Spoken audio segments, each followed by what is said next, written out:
It's another blessed day at the In Her Mind podcast, and I want to thank you for tuning into another episode. Today, we're shifting to zero in on a topic that, as an organizational culture professional, I know well: work. With over 16 years of my career dedicated to this field, I have experience from the professional side of this ongoing challenge and have implemented solutions for companies in attempt to curb and cure some of this dysfunctional practice. As a graduate student, I'm studying industrial and organizational psychology to broaden my knowledge and learning to apply the principles, theories, methods, and practice of industrial psychology in business. But today, we're talking the dirty little secrets of workplace traumas and how women of color, specifically Black women, face the brunt of this in a typically silent struggle that shouldn't be silent. We're going to tell stories, learn how others have overcome tough times, answer some of your questions, and send you off with some tools to help you navigate your workday in this rough world out here. So let's dive into this 3-part conversation titled The Emails of an Angry Black Woman. So why are we even focusing on work? Women report higher stress levels than men, and financial woes are continually cited as one of the key stressors. A 2023 study in America showed 50% of women were consumed by their worries about money, compared to 44% of men. A 2024 report issued by SHRM, the Society of Human Resource Management, found that 75% of women report burnout at work.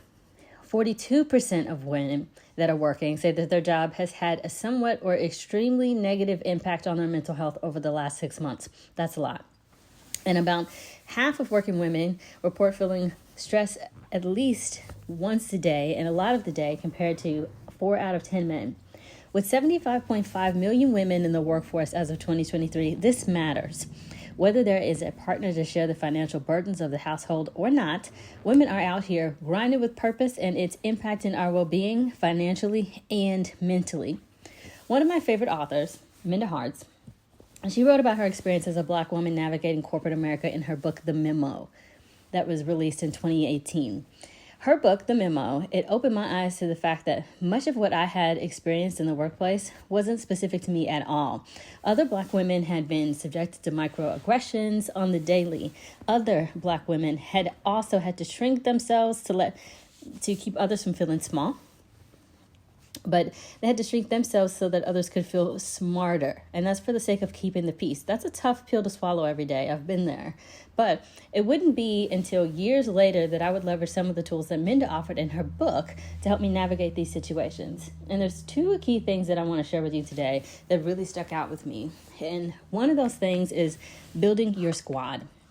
Whether this group is made up of peers or personal friends, make sure that this includes people who motivate you, champion you, and reinforce your values. I was fortunate enough to find my tribe at work, and a decade later, both D'Angelo and Sabina are 2 of my very best friends. They've been by my side through career shifts, childbirth, and even divorce. In every situation, sticking by me, offering sound encouragement and advice. But another thing, it's important that even though these people are with you offering advice and you want them to be positive, make sure that your tribe has people in it who will challenge you. They're going to challenge you to be your best. They're going to challenge you to reconsider your perspectives. They're going to introduce new perspectives. Get smart people in your tribe. Helpful is also people in your tribe that your tribe or your squad, whatever you want to call them, but people who have strengths that you don't have. I admire both D'Angelo and Sabina for very different reasons, but each of them adds something to me, and I know that I can go to them with any and everything, and they're going to give me some sound advice. So get you some friends, and they don't even have to end up being personal friends, but it needs to be people that you can trust. But make sure that you do indeed build you a squad, build you a tribe. Next up, my second piece of advice: don't burn bridges. Now, I don't mean suck it up and continue relationships or association with those who mean harm to you or your career. But I do mean maintaining as many LinkedIn connections as you can, despite any politics at play. Keep the drama to a minimum where you can, and at least appear to be in good standing with everyone. I have well over 600 LinkedIn connections. Trust me, somewhere in there are some folks that it wouldn't bother me a single bit if I never saw them again. But professionally, we've worked together. We've collaborated to make great things happen. We've built strategies together. We've stayed up late, worked late, traveled together. invested our time, our resources, our smarts to make great things happen, I'm keeping that LinkedIn connection, whether or not I want to go get a drink with them or eat lunch with them. Doesn't even matter. And so I suggest you do the same. And, besides all that, it's not going to fix everything, but it's a start. And over the next few weeks, as we get deeper into this topic, there's going to be even more things that you're going to learn, even more perspectives that will be offered. And so I encourage you to keep up, follow along with us to check those out. But through all of that, there were times when I doubted everything I had ever accomplished, everything that I had ever achieved, and imposter syndrome, it threatened to rob me of my well-earned success because I was allowing the negative energies of others to penetrate and dismantle my self-confidence and my general sense of self.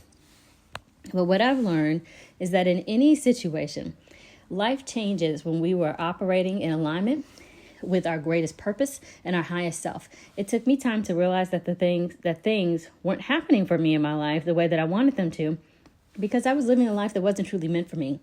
We can't step into the highest version of ourselves until we are living authentically. I recently started the interview process for this great role with the Family and Children's Place. It's a nonprofit organization here in Louisville, Kentucky, and this company, it was founded in 1883 and is dedicated to turning hurt into hope for children and families by preventing, stopping, and healing child abuse and neglect. Now, this job, this is a great example of what I mentioned throughout the past few episodes when I spoke of connecting with my passion, so that passion and purpose drive my professional goals in addition to my personal life, bringing my life into full alignment. For work, this means not only making the salary that I want or doing the work that complements my experience and expands my career, but doing this work for a mission-driven company serving the communities that matter most to me. I'm focusing on the impact that I can make in this life and how I contribute to the greater good of the universe. So definitely root for me, and I'll keep you all posted on how that turns out. I still have to go through the interview process, but this is exactly what I want to be doing. This is exactly how I want to be showing up in life. And as I close our conversation today, I encourage each of you to keep searching and striving for your why, even when that poses challenges.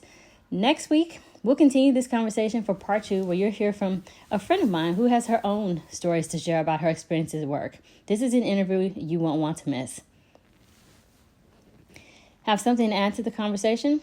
Well, I'd love to know, so please feel free to share it with me. You can easily email me at theinhermindpodcast@gmail.com. You can keep up with the latest happenings, give feedback, ask questions, offer ideas for topics, or even share your interest in joining me for a future conversation by engaging with us via our social channels. Right now, you can find us on Facebook and Instagram. Just look us up by name, The In Her Mind Podcast, and hit the like button and follow to stay connected. I recently discovered that there's a new podcast with the same title on Instagram, so please be sure that you're following the correct account. And of course, you can listen to new podcast episodes and replay your favorites, including this episode, via our YouTube channel, simply stated In Her Mind Podcast. As always, be well.